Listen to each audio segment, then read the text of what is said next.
I am Claire Johnson, 29 years old, and on Christmas Eve, my parents won $30 million and celebrated like kings. But instead of joy, they threw me out into the snow, telling me they owed me nothing. What they did not know was that I had the receipt from the corner store in my pocket, proof that the winning ticket was mine, and within 24 hours, their perfect life would collapse in front of everyone. It was Christmas Eve in Newark, and the Johnson house glowed with the kind of warmth you only see on postcards. I had driven through the snow after another long week at the accounting firm, expecting at least a little holiday peace. The smell of cinnamon and pine filled the air. Cousins chattered, and everyone's cheeks were pink from laughter and champagne. For a moment, I let myself believe that this year might be different, that maybe after years of carrying the weight of our bills, my family would finally look at me with something other than expectation. Robert. My father clinked his glass to get everyone's attention. He was 55, still broad-shouldered from his construction days, and loved nothing more than making an announcement. My mother, Linda, elegant in her navy dress, squeezed his arm, her eyes practically sparkling. Then he said it. We won the lottery. $30 million. The room exploded. People screamed, glasses clinked. Emily pulled out her phone to record herself crying into the camera. Aunts hugged each other. Uncles slapped my dad's back, and suddenly our living room was a stage for triumph. I should have felt joy too. Instead, I stood frozen, the sound muffled in my ears as if I were underwater. I had bought tickets with my debit card on the 22nd. I remembered it as clearly as the cold air in my lungs when I stopped at the corner store. But no one turned to me. No one said my name.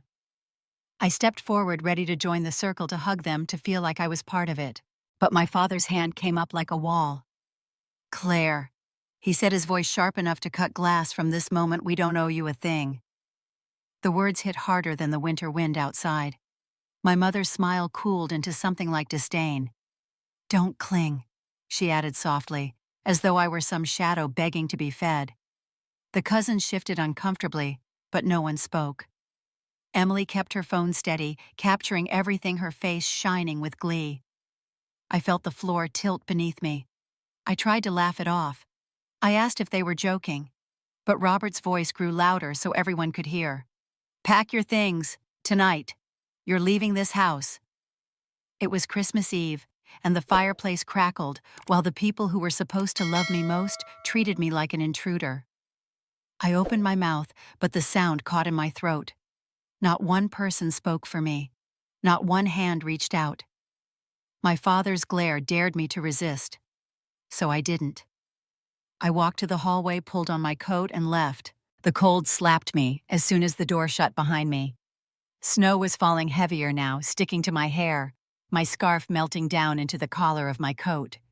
My breath came out in sharp clouds, and the street was empty except for the glitter of Christmas lights across the neighborhood. I stood there a long time, my phone pressed to my ear. No one picked up.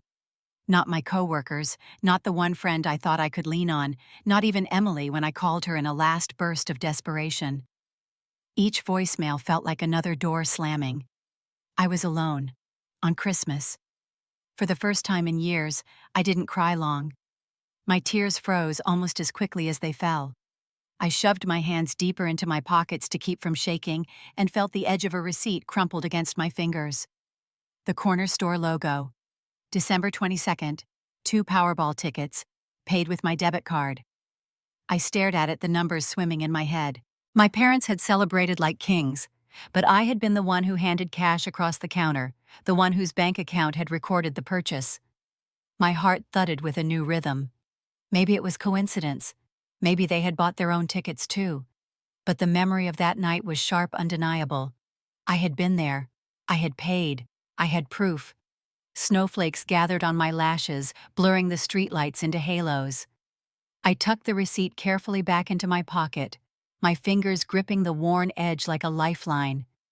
For the first time that night, my chest didn't feel hollow. It felt steady.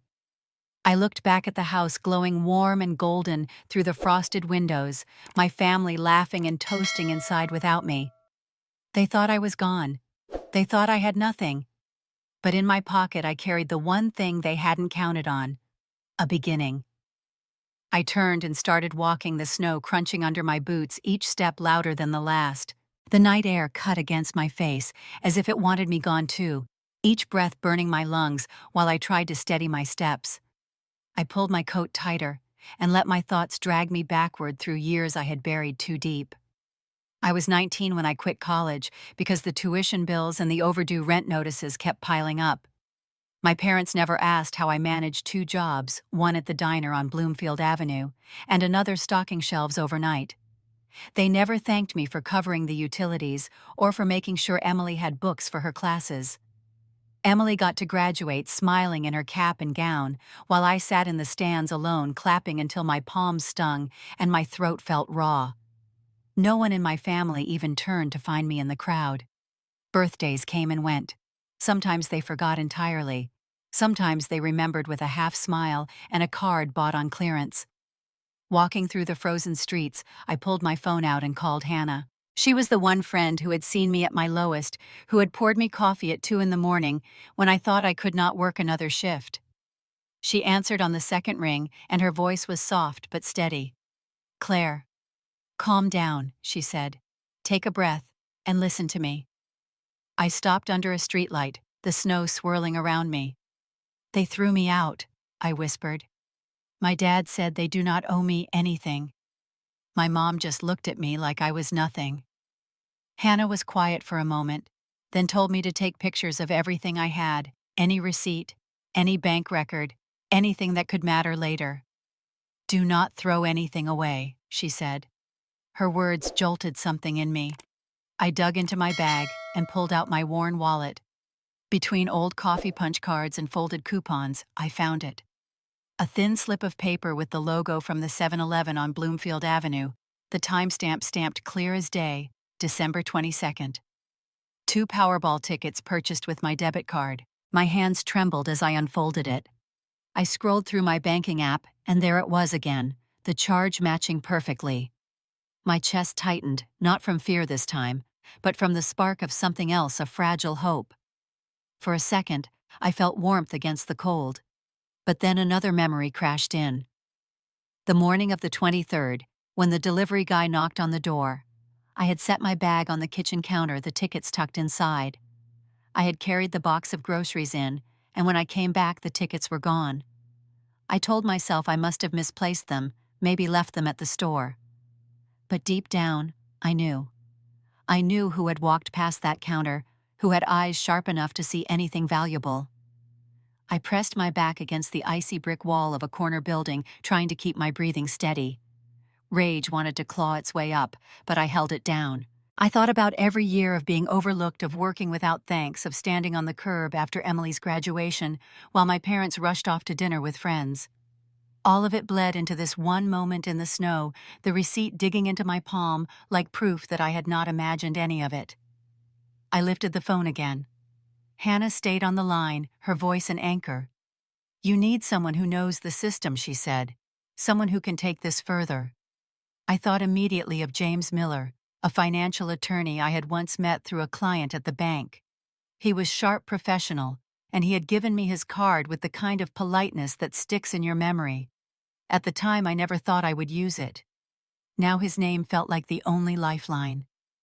I tucked the receipt back into my wallet, zipped my coat, and kept walking toward the train station. The snow was heavier, but my steps grew steadier. For the first time that night, I felt like I was moving toward something instead of away. In my pocket, my phone buzzed again. Hannah's last words echoing in my ear. "Get that evidence safe, Claire, and make the call. Because once you do, nothing will ever be the same again." The office building was quiet. A strange silence for Christmas afternoon, but the lights on the 6th floor burned steady. I wiped melting snow from my boots before stepping into the reception area, clutching my bag like it carried my whole future. James Miller opened the door to his corner office.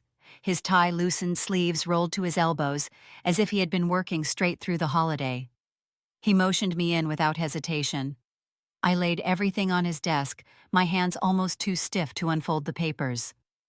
The receipt from the 7-Eleven, the bank statement showing the debit transaction on December 22nd, and screenshots of Emily's posts flaunting the winnings. James studied each page with a lawyer's patience. He asked me to forward him the scanned copies, then leaned back in his chair, fingers steepled. "This is serious, Claire," he said.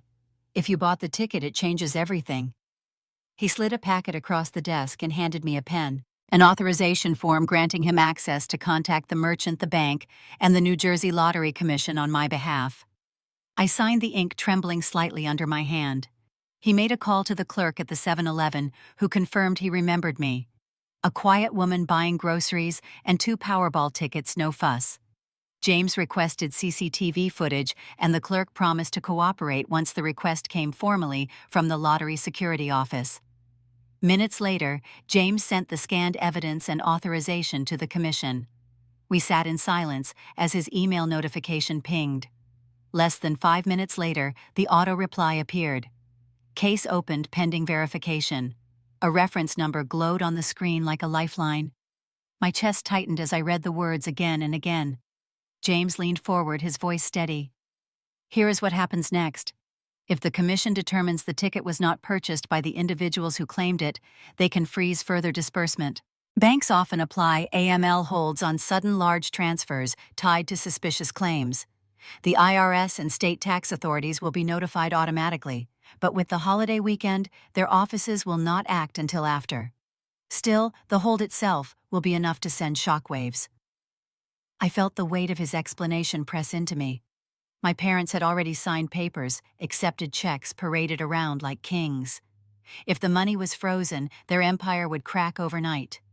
A part of me wanted to call them that very moment, to scream the truth into their faces. But James shook his head when I opened my mouth. "Not yet. The system is already moving. In 6 to 8 hours, those holds will ripple through their accounts. Let the machine do its work before you confront them." I nodded slowly, gripping the edge of the desk until my knuckles hurt. A storm was building and I was holding the match.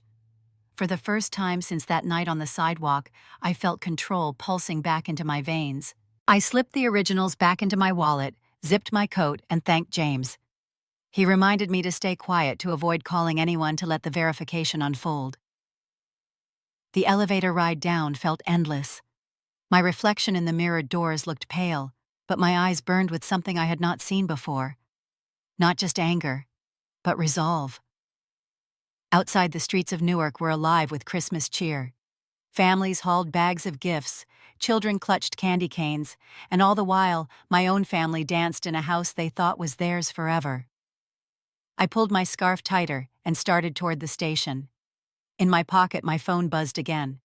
A new video of Robert shaking hands with neighbors, champagne spilling over his glass, laughter booming. They looked unstoppable. They looked untouchable. But I knew by nightfall that laughter would start to crack. And by then, I would be ready to step into the light they had tried so hard to push me out of. By late afternoon, the first cracks appeared. Robert strutted out of the Short Hills house in his new leather jacket, only to find a tow truck idling at the curb.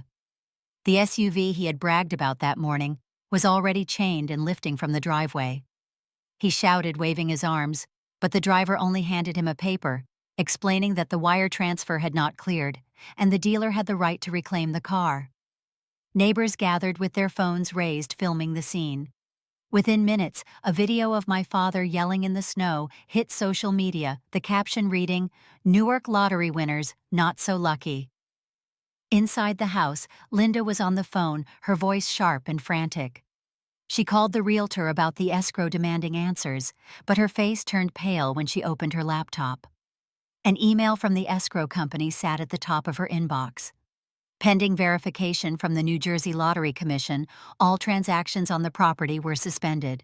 She slammed the lid shut and cursed, then dialed another number only to be put on hold again and again. Emily sat at the kitchen island scrolling through her phone, her cheeks flushed with embarrassment. Her Instagram flooded with comments mocking her morning post. Some classmates sent laughing emojis. Others asked if she had already sold the SUV. She snapped back in the group chat, insisting everything was fine, but her fingers trembled. She looked at Linda and asked if people thought they had lied. Linda's only answer was to slam her palm on the counter and tell Emily to shut it. Meanwhile, Robert stormed into the living room, his shirt collar damp from melted snow. He grabbed the remote and turned up the television, but the local news was already running a breaking banner. Susan Walker's voice played over shaky footage of the tow truck. Lottery jackpot claim under review. Sources confirm financial holds in place, pending ownership verification. Robert's face turned crimson as he pointed at the screen and growled that it was fake news. But even his oldest friends shifted uneasily in their seats. Guests who had come for the evening celebration whispered behind their glasses of wine. Aunts and cousins who had been glowing hours earlier now lowered their voices, asking if Robert had really bought the ticket. Tom leaned back in his chair and muttered that maybe the money was cursed.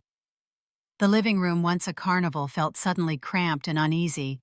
I imagined them pacing, snapping at each other. The music turned down low as the tension rose. The bank AML system would already have flagged the deposit holding all funds until the Lottery Commission finished its investigation. Every purchase that morning, every attempt at extravagance was now unraveling in real time.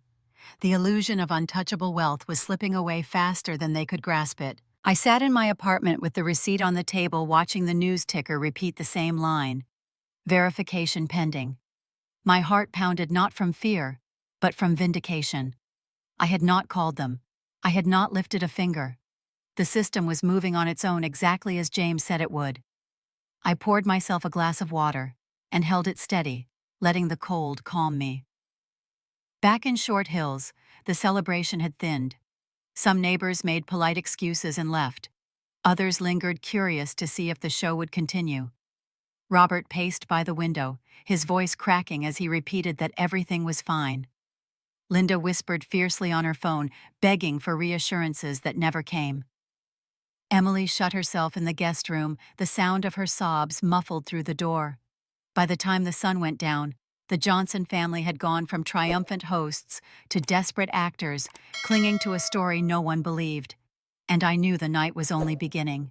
The real confrontation was still waiting, and soon I would walk into their glittering party with proof that could shatter every last lie. The driveway of the rented house was lined with cars, their headlights slicing through the frosty night. Music thumped faintly from inside, and laughter spilled out every time the door opened. I stood for a moment under the porch light, my breath forming clouds in the air, my bag heavy with papers that could end it all. My hands did not shake. I pushed the door open and stepped into a room glowing with chandeliers and the smell of expensive catering. Robert spotted me first. His face darkened, but he forced a smile for the guests. "Claire, you decided to show up," he said loudly, as if he could still control the narrative. Linda turned sharply, her sequined dress catching the light. Emily froze with a glass of champagne halfway to her lips. The room quieted, curious eyes shifting toward me. I walked to the center of the room, pulled the folded packet from my bag, and laid it on the long table between trays of untouched hors d'oeuvres. This is the receipt from December 22nd at the 7-Eleven on Bloomfield Avenue. This is the bank statement showing the debit from my account. Here is the auto reply from the Lottery Commission confirming a case was opened this afternoon. And this, I held up another page, is a written confirmation from the clerk who sold me the tickets. Robert barked a laugh that sounded more like a snarl. "Lies," he snapped, waving his hand dismissively. "Anyone can fake paper." He reached as if to snatch the documents, but I pulled them back and stared him down. Linda pressed close to his side, whispering something sharp, but the whispers did not carry. I could feel the guests shifting, some of them pulling out phones, the glow of cameras already recording. I steadied my voice. "The commission will verify every transaction. The bank already froze your accounts. Tonight is not about who can shout louder. It is about the truth." Robert's jaw flexed, his fist curling at his side. He leaned in, hissing that I was jealous, that I had always wanted to tear the family apart. Before I could respond, Linda blurted out, her tone sharp with panic. She left the ticket on the counter. "We just took it. It was lying right there." The words dropped heavy into the room, a silence spreading out like a shockwave. Her eyes widened as if she wished she could pull them back. But it was too late. Susan Walker's phone, already recording, caught every syllable. I saw her glance at the screen. Her reporter's instinct locked on the story, unfolding in real time. The chatter of guests rose in a rush, gasps mixing with whispered curses. Tom muttered something about theft, while others raised their phones higher to capture the scene. Robert turned on Linda, his face twisted, but she covered her mouth with her hand, eyes wet and frantic. The glittering party dissolved into chaos. Susan slipped out into the hallway, phone pressed to her ear, speaking quickly. My phone buzzed moments later. James's name lit up the screen. I stepped into the foyer to answer, my heart pounding. He said the audio clip had already been forwarded to lottery security, and the commission acknowledged receipt. With that, the bank extended the hold, and any illusion of control my parents had left was slipping away. When I returned to the living room, the music had stopped. Guests were leaving in clumps, whispering as they passed me with sympathetic glances. Emily sat stiff in a chair, her face blotchy, refusing to look at me. Robert poured himself another drink with shaking hands. Linda had retreated to a corner, silent and pale. I gathered my papers, slid them back into my bag, and walked slowly to the door. Outside, the night air felt sharp and clean, the noise of the house muffled behind me. For the first time in years, I felt taller than the roof over my parents' heads. And deep inside, I knew this was only the beginning, because the real storm had not even arrived yet. The morning after Christmas, the emails began to arrive. A notification from the State Tax Division requested documentation, and an official letter from the IRS marked urgent appeared in my parents' mailbox. A meeting was scheduled for the following week, and the tone was clear. Their claim was under investigation. By noon, the escrow officer sent a termination notice for the Short Hills house, citing unresolved verification. Robert's phone lit up with calls from brokers and bankers, each conversation ending with clipped words and slammed doors. Linda tried to use her credit card at a boutique in downtown Newark, but the transaction declined. The clerk handed her back the card with a polite apology, and she left the store shaking with humiliation. By that evening, both her and Robert's cards had been flagged for suspicious activity. Their circle of friends, the same neighbors who had toasted them with champagne, began avoiding their calls. My Uncle Tom, who had soaked up wine at their party, vanished completely, muttering excuses about needing space when reporters called. Susan Walker released her full story that Friday. She published the timeline in painstaking detail, attaching a magnified image of my receipt, the bank statement timestamp, and the audio clip of Linda admitting she had taken the ticket from the counter. The article quoted a lottery security spokesperson confirming that verification was ongoing.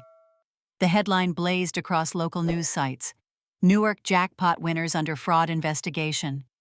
Within hours, television anchors repeated the story, and talk radio buzzed with callers railing about greed and betrayal. At my office on Market Street, my supervisor pulled me aside. "Claire, we need to put you on administrative leave while compliance reviews everything," he said gently. It was not a punishment, he assured me, but a measure to protect the firm. My badge was disabled by the end of the day, and I walked out carrying only a small box of files. For a moment, the sting hit. But James called that evening with a different perspective. He had arranged an interview at a respected financial consultancy in Manhattan, and they wanted to meet me after New Year's. His voice carried quiet certainty, and for the first time in days, I felt the ground beneath my feet again. Meanwhile, the tide of public opinion shifted like a riptide. Neighbors who had once clapped Robert on the back now crossed the street to avoid him. Strangers left comments on Emily's social media calling the family thieves. Videos of the tow truck and Linda's panicked words were replayed endlessly. A phrase began to circulate in headlines and online forums: rich in 24 hours, ruined in 24 hours. I sat in my apartment watching the story unfold, the glow of the television painting the walls. Every image of their collapse made the knot in my chest loosen. I did not feel triumph so much as clarity. Years of silence, years of being overlooked and dismissed, were unraveling in front of the same audience that had once ignored me. The truth was louder than any defense they could muster. By the time the sun set on the 27th, the Johnson name was no longer associated with a miracle win, but with deceit. Bank accounts locked, property deals, dead friends gone. I closed my laptop and leaned back, the receipt and paperwork still safe in a folder beside me. My parents thought they had silenced me forever. They never imagined I would have the strength to carry the fight to the very end. What they did not yet understand was that the real reckoning was still waiting in the courtroom, and I was ready to stand there with every shred of proof. The courthouse in Newark was quiet that morning, the corridors filled with the hum of fluorescent lights and the echo of footsteps. I clutched the folder James had helped me organize, each page a piece of the puzzle that told the truth. The receipt from the 7-Eleven, the bank statement with the timestamp, the email from Lottery Security, the signed note from the clerk, and the audio recording of Linda's panicked words. All of it stacked neatly, undeniable. When my name was called, I walked to the front with James at my side. Robert and Linda sat across the aisle, their faces drawn and pale. Emily hunched between them, eyes fixed on the floor. The judge looked over the documents with calm precision, flipping through the evidence while the lawyer spoke in measured tones. My parents' attorney tried to cast doubt, but the judge cut him short. The evidence was clear enough for a preliminary ruling. By noon, the decision came. The court ordered a temporary settlement recognizing my ownership claim. The Lottery Commission was instructed to redirect the funds into a trust under my control until the final hearing. Banks were told to lift the hold only for that trust, while every other account tied to Robert and Linda would remain under supervision. I heard Linda let out a low sob, and Robert gripped the table so hard his knuckles turned white. The gavel struck, and for the first time in my life, I felt the weight of justice tilt in my direction. Not because of revenge, not because of humiliation, but because the truth had been strong enough to stand on its own. In the weeks that followed, I packed up my apartment and moved into a modest one-bedroom on the Upper East Side, close enough to walk to the new consultancy firm James had introduced me to. The first day I stepped into their offices overlooking the city, I felt like I was walking into a future I had built with my own scars. With the first release of funds from the trust, I made a choice. I filed the paperwork to establish the Johnson Legacy Fund, a scholarship for students in New Jersey who had carried family burdens the way I once did. When I signed the first check, my hand didn't tremble. I felt steady, as if every hardship had prepared me for this moment. Back in Newark, my parents' house was quiet. The neighbors who once lined their driveway no longer stopped by. The friends who had toasted them in glittering glasses never returned their calls. Uncle Tom disappeared into silence, his promises of loyalty forgotten. Emily moved out of state, her social media wiped clean of the lavish posts she once flaunted. The empire they built in 24 hours had crumbled in the same time, leaving only ashes and shame. Sometimes at night I thought about walking past the old house again, but I never did. The city lights outside my Manhattan window were enough to remind me of what I had survived and where I was heading. I no longer needed their acknowledgement, their approval, or even their apologies. The silence they gave me that Christmas Eve had become my weapon, and now it was my peace. I know families can break in ways that no one sees coming, and money can sharpen the cracks until everything falls apart. What matters is who you become when the dust settles. I chose not to waste my victory on bitterness. I chose to build something that would outlive their betrayal. If you have ever felt pushed aside by the people meant to protect you, if you have carried burdens in silence while others reap the glory, then you understand why I stood my ground. Justice does not always come quickly, but when it does, it demands that you stand tall enough to claim it. Tell me what you think. Would you have fought as I did, or would you have walked away? Share your thoughts, because these stories are not just mine. They belong to anyone who has ever been told they were nothing and found the strength to prove otherwise.